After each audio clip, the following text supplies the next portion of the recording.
మన భూమి యొక్క ఖాతా నంబర్తో మన ఆధార్ కార్డ్ నంబర్ని ఎలా లింక్ చేసుకోవాలి అనేది నేను మీకు తెలియజేస్తాను. ముందుగా గూగుల్ ఓపెన్ చేసి గూగుల్లో మీ భూమి అనే వెబ్ పోర్టల్ సెర్చ్ చేయాలి. దాంట్లో ఓపెన్ అయిన తర్వాత ఆధార్ లింకింగ్ అనేది మనకి ఇక్కడ కనబడతా ఉంది. దాని మీద క్లిక్ చేసినట్టయితే మనకి ఇక్కడ ఖాతా నంబర్ మీద క్లిక్ చేసుకొని జిల్లా పేరు, మండలం పేరు, గ్రామం పేరు, తర్వాత ఖాతా నంబర్, మన యొక్క ఖాతా నంబర్, పాస్ పుస్తకం ఉన్నటువంటి ఖాతా నంబర్ను సెలెక్ట్ చేసుకొని ఈ కోడ్ని ఎంటర్ చేయాలి.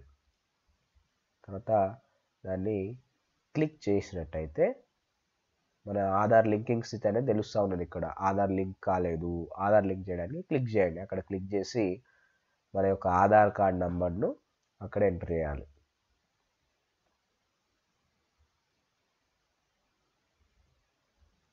ఆధార్ కార్డ్ నంబర్ ఎంటర్ చేసేసి వెరిఫై బటన్ నొక్కినట్టయితే సరైన ఆధార్ నంబర్ ఇచ్చినట్టయితే అది ఆటోమేటిక్గా మన యొక్క దాంతో ఖాతా నంబర్తో లింకింగ్ అయిపోతుంది.